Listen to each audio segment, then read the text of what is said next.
colleagues, Secretary June Evasco, our CAMSEC, former Negros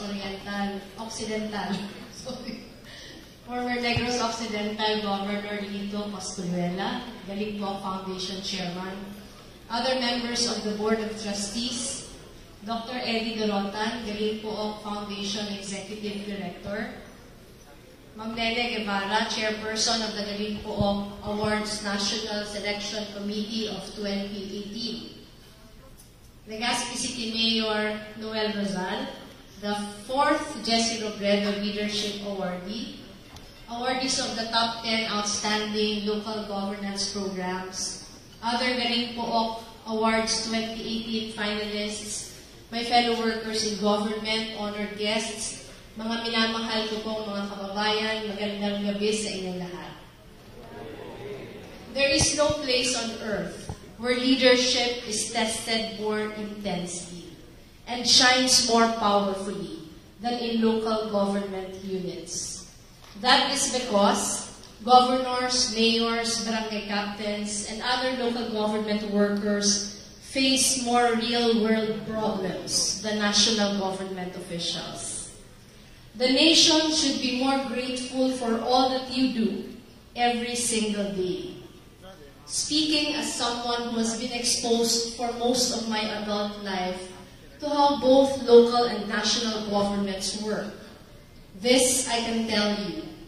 Our nation's future lies in local chief executives like you. Local leaders who practice honesty, accountability, transparency, and strive for excellence in everything that you do. In my opinion, building provinces, cities, towns, and barangays that are magagaling na pook is the one thing that will transform our nation into a first world country. The Galing Pook Awards is an innovation that will bring our nation to that state faster. It provides inspiration for cutting-edge governance reforms that our people truly need. And all of you who were awarded by Galing Pook today represent that hope in these difficult times. It is my prayer that you will keep on doing what you do, that you will keep on breaking barriers and challenging the status quo, that you will continue to reject mediocrity, not for the sake of awards, but to make a real difference in the lives of the last, the least, and the lost. At the core of this dream is how we redefine leadership. Bukas, matino, mahusay, at may puso. These were the very words I would constantly hear from my husband, Jesse, when he talked about leadership when he was still with us. In fact, these words were the ones that transformed Naga City from a sleepy third-class city into a maugmang lugar. In the Bicol language, this means a happy place. Steering Naga City into becoming Galing Pook Foundation's most awarded LGU in the country. Naga City was also among the first to get into the Hall of Fame of Galing Pook, together with Puerto Princesa City and the province of Bulacan in 1997. Jesse was only 29 when he was first elected mayor of Naga City in 1988. It was the first elections after EDSA. And if you recall, it was a very different time. When he first handled the reins of City Hall, patronage ruled. The City Hall was teeming with political appointees. Its coffers were empty, and the city was flooded with smut films, nude shows, and illegal gambling. Nobody wanted to take him seriously because he was too young and had no experience in politics. One of the first things that he did in 1988 caused an uproar. He required all employees to take a competency exam because he wanted to know how to effectively match employees with their competencies. When he introduced the Bundy Clock, almost everyone was up in arms against him. Hindi pa kasi uso yung bandiklak noon. Then he activated a merit and promotions board that eliminated patronage and instead created a mechanism to reward the achievers. This brought out the best in various units of the entire city government, improved government processes, and increased the revenues of the city almost 200-fold. He called this the Productivity Improvement Program and won an award from Galing Pook in 1995 for it. Truth to be told, it really was the City Hall employees' magnificent transformation that should be credited for the award. It was also in 1995 when computers and the internet were just starting to creep into our consciousness.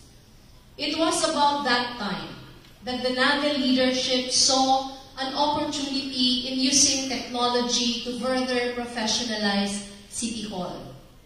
The LGU computerized government operations to streamline business transaction processes, make decision-making more effective, and make City Hall more responsive to people's needs.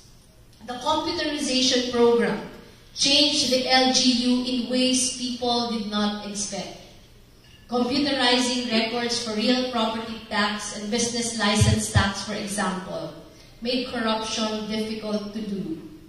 The database on assessment of lot parcels, buildings, and machineries and their owners became easily accessible, making decision-making efficient and responsive to people's needs.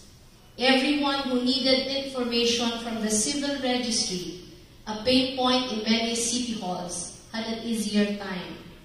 The computerization program gave to Naga a Galing Pook Award in 1996, along with another program, the Naga Early Education and Development Program.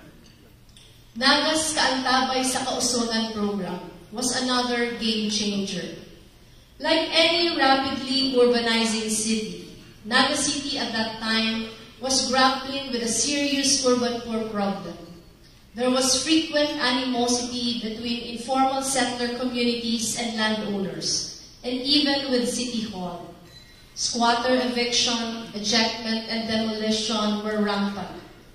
The social cost was huge. But the city institutionalized a functional mechanism to settle land disputes between owners and occupants to provide an on-site in-city upgrading of housing projects for urban poor communities. By the time the program was only 5 years old, around 33 hectares of public and private land were already used for a settlement of more than 2,000 families. That translates to around 50% of the urban poor population in Naga. The program was one of the very first Galing Pook awardees in 1994. 2 other programs of the city were likewise awarded during that same year: Emergency Rescue Naga and the Metro Naga Development Council. Kaantabay sa Kausugan was awarded by the United Nations one of the world's best practices twice. Once in Istanbul in 1996, then in Brussels in 2002. As the city started to enjoy a better economy and more efficient governance, Jesse realized that economic growth would be faster if surrounding cities and towns shared their best practices. That is how Metro Naga Development Council was born, where 13 LGUs coordinated strategies and solved problems together with the private sector groups and NGOs. Many of our mayors are achievers and are very competitive. That is true. But progress is not a zero-sum game. The wealth of cities only go higher, and the advancement of societies only go faster when everybody is in on it together. But Naga's story is not the only narrative of excellence. There are so many more across the country. In fact, hearing all the innovations of this year's awardees filled me with hope for our nation. You provide for us extremely valuable templates for the rest of the LGUs around the country. For example, in Valenzuela City, the local government, through its comprehensive safety and security plan, tapped various volunteer organizations to help ensure public order and safety. The program helped build the trust of the constituents to the city government, as it promotes peace in the community. In Del Carmen, Surigao del Norte, a social tourism program was launched by the LGU, which transforms mangrove cutters into fisherfolks and illegal fisherfolks into boat guides to provide the largest contiguous mangrove forest in the area. Capacity building activities, community organizing, and educational advocacy campaigns also opened doors of opportunities to many residents in the area. This helped improve not only the environment, but also the quality of life and livelihood of countless residents in Siargao. And finally, as many of us witnessed tonight, we have the program of Lobok Bohol. The Lobok Music Program promotes the municipality's musical heritage by providing free education to encourage its constituency to take up music as a profession. Since 2008, there have been almost 1,500 enrollees who have been trained to be members of the Lobok Youth Ambassadors Band in the Lobok School of Music. Around 69 youth are members and are currently scholars of the program, spreading love for their heritage and love for music. Filipinos are resourceful and very creative. There is no shortage of bright ideas in our nation. So let us all give each other license to copy, adapt, and improve on all these programs. It is my wish that mentoring becomes a byproduct of the excellence around us today. For mayors who are looking for great ideas, this is the place to be. But all the bright strategies in the world will not work without brave, audacious, and honest leaders. It all goes back to character and leadership at the top. And there are many different and effective styles from all the leaders in this room. But all great leaders empower those around them to be great themselves. 6 years after Jesse's death, Naga continues to flourish under Mayor John Bonga's leadership, earning the city the honor of being consistently awarded as one of the most competitive cities in the country. Mayor John is in the audience. Nasaan ka po, Mayor? Ayun si Mayor John. Mayor John is in the audience, and I wish to honor him for steering Naga to even greater heights during the last 80 years.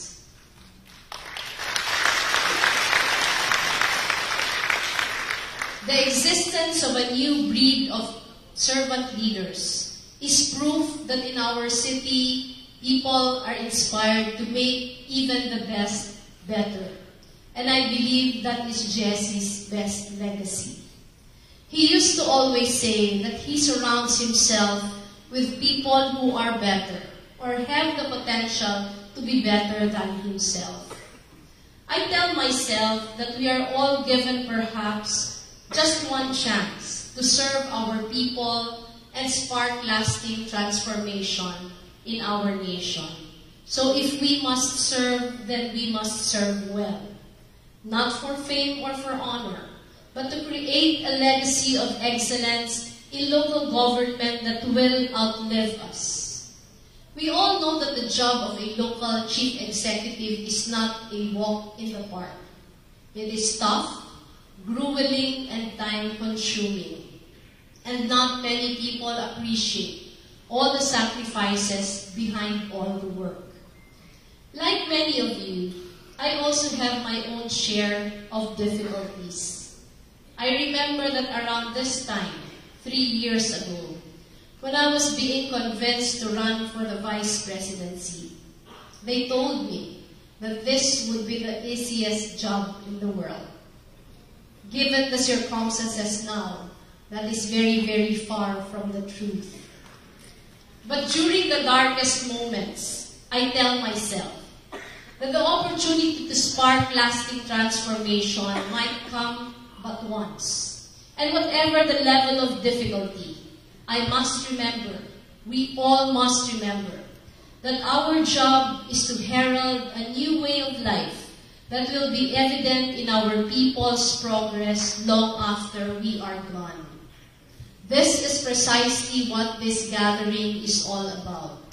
It is our brave response to the call of the times, that there are still men and women disrupting the political scene by doing extraordinary things for our people, quietly, without much fanfare. It may be easier to stay on the sidelines during tumultuous times, such as the times we face today. But history is not made by those who choose to be always on the safe side. History is made by those who show defiant hope and fiercely fight against the tide. So to our finalists and awardees, thank you for lighting our path with your courage and with your conviction. I know my husband Jesse would be very happy to see more public servants finding new and better ways to promote good governance. May we all find the strength to change our country by serving our people to the best of our abilities. Once again, congratulations to our Galing Pook 2018 awardees and Mayor Noel Rosal, the 4th Jesse Robredo Leadership Awardee. Mabuhay po kayo na.